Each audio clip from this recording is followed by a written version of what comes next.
Vitality is our ability to have spiritual, emotional, mental, and physical bliss. Some call it paradise. We call it a game.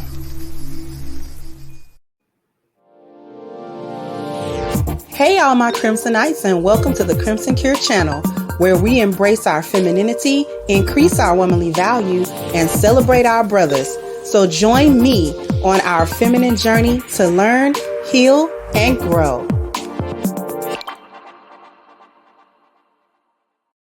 Hey there, my Crimsonites, and welcome to the Crimson Cure channel. I am your host, femininity coach, and author of the Crimson Cure, and this is my perspective. So, what are we talking about today? Today, we are talking about how Black women get away with being disrespectful, and it's the disrespect that they offhandedly show to Black men mainly.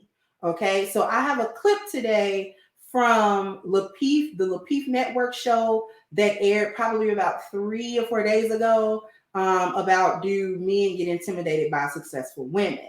And the clip that I have, and shout out to the Lapeef Network, the clip that I have is an exchange between Anton and Kayla, which are 2 panelists on that show. So the clip that I'm about to show you might be 2 minutes, might be a minute or 2 or something like that. I'm going to go ahead and show the clip, and then I'm going to be back with my perspective. So let me go ahead and share screen with you guys. Give me just a second. Let's see. Okay, here we go. What I'm telling you is that no, you gotta pick one though. What I'm telling you is that she a grown woman and she don't need you in order to speak for her. And I don't care what you're saying. So let me have the conversation with her, because I'm sure she don't need no lawyer.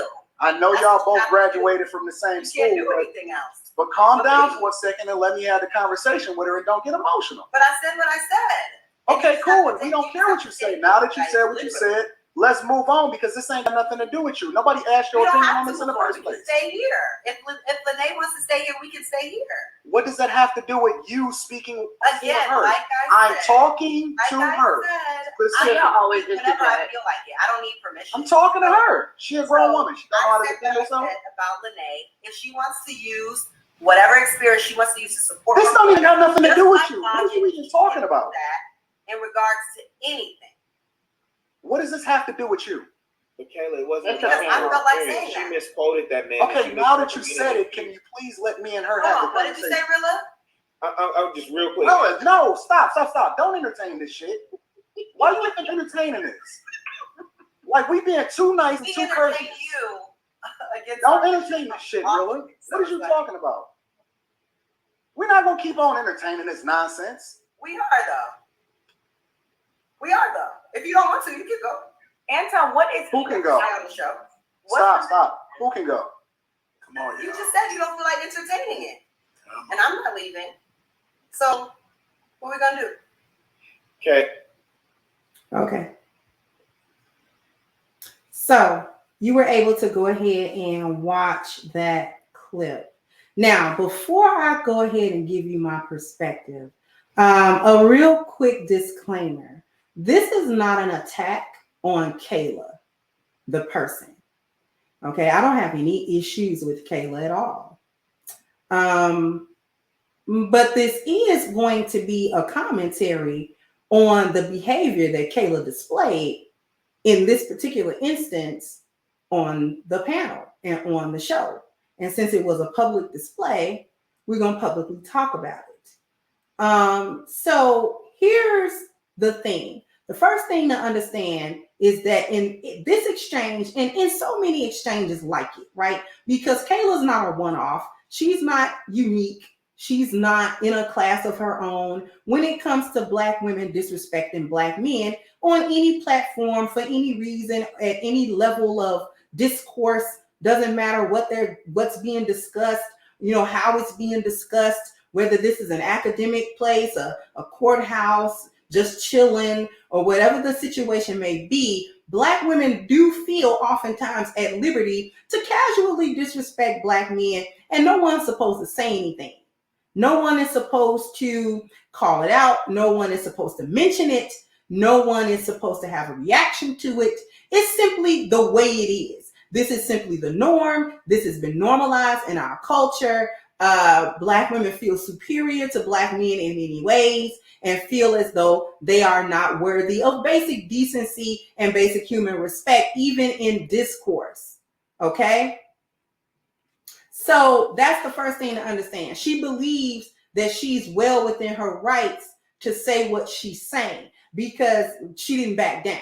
And this is how we know she felt within her, she was saying it with her chest.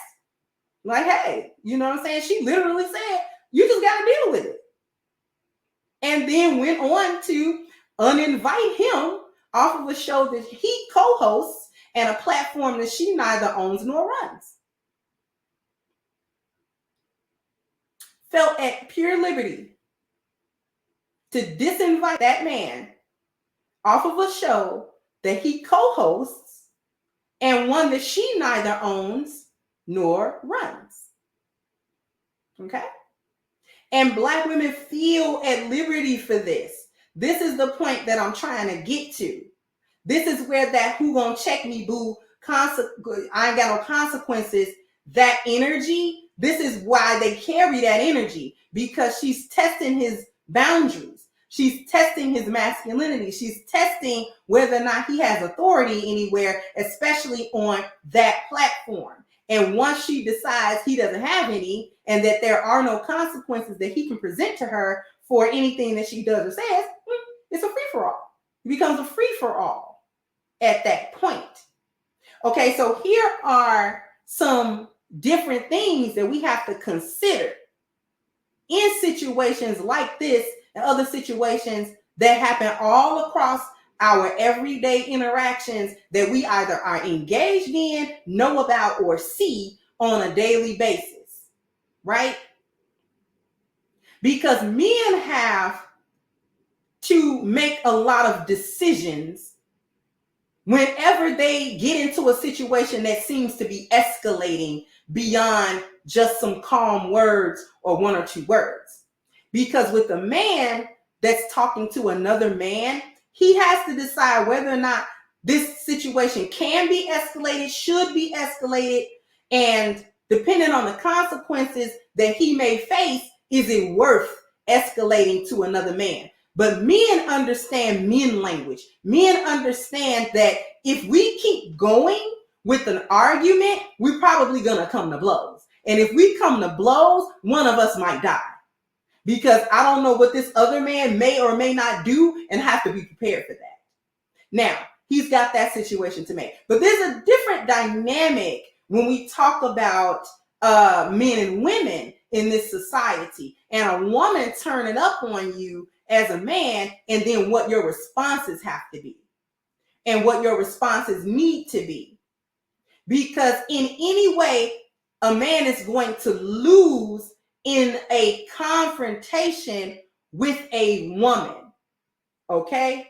He's gonna lose. See, Anton had to be quiet at a certain point because see, he didn't have anywhere to go with it because she amped it up a little bit. Instead of saying, you know what, let me leave it alone, whatever. I made my point, whatever. However she de-escalated or however she, dismissed the situation, she didn't do that. She kept going. She kept running her mouth. And the running of the mouth actually didn't have anything to do with the points that were being made about the school and about making points or having differences of opinion. It became, you can't check me and I'm going to prove it because I'm going to check you.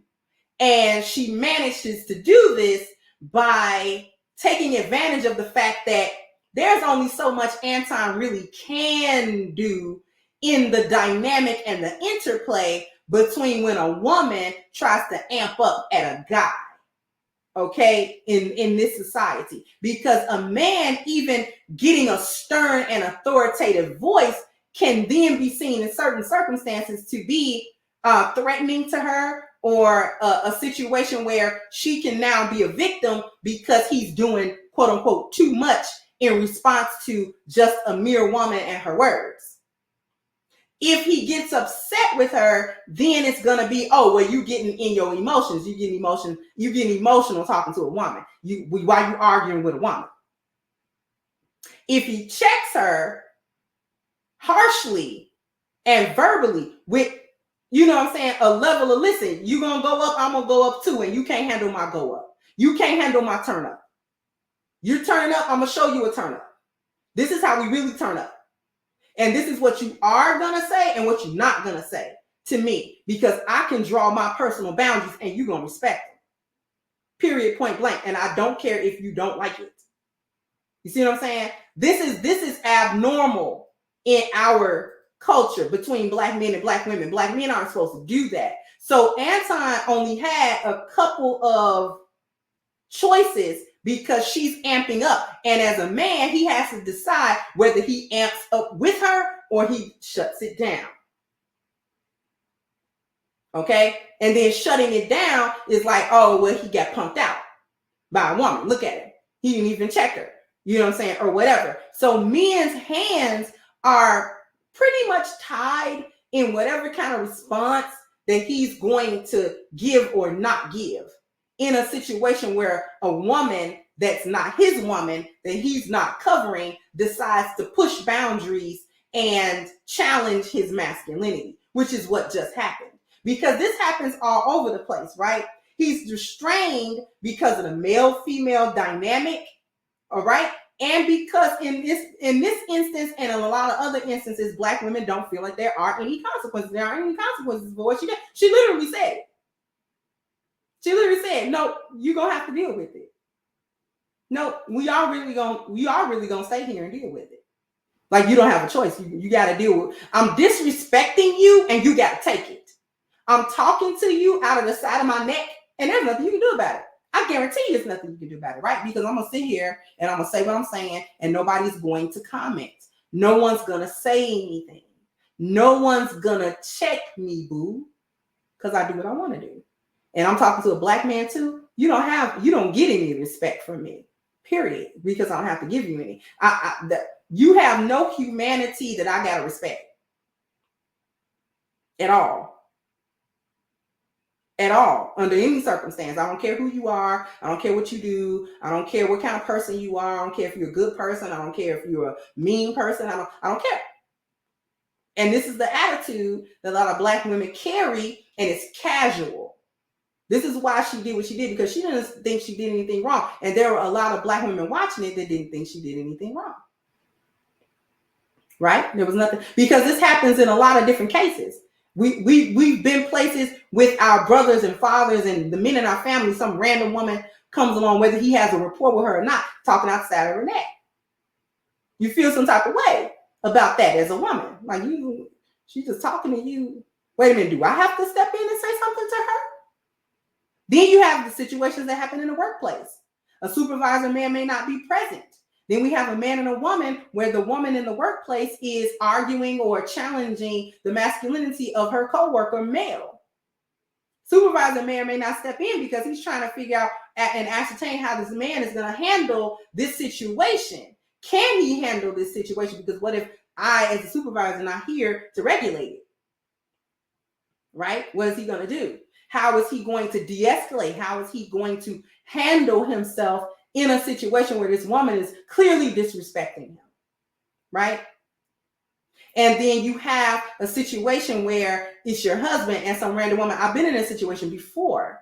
I'm with my husband. We're out. Some random woman decides she's going to turn around because she didn't like whatever happened or however he looked at her or whatever the case may have been. And she decides she's going to give him a piece of her mind. I just redirected it. Because you're not going to talk to him, especially you're not going to talk to him the way I don't even talk to him.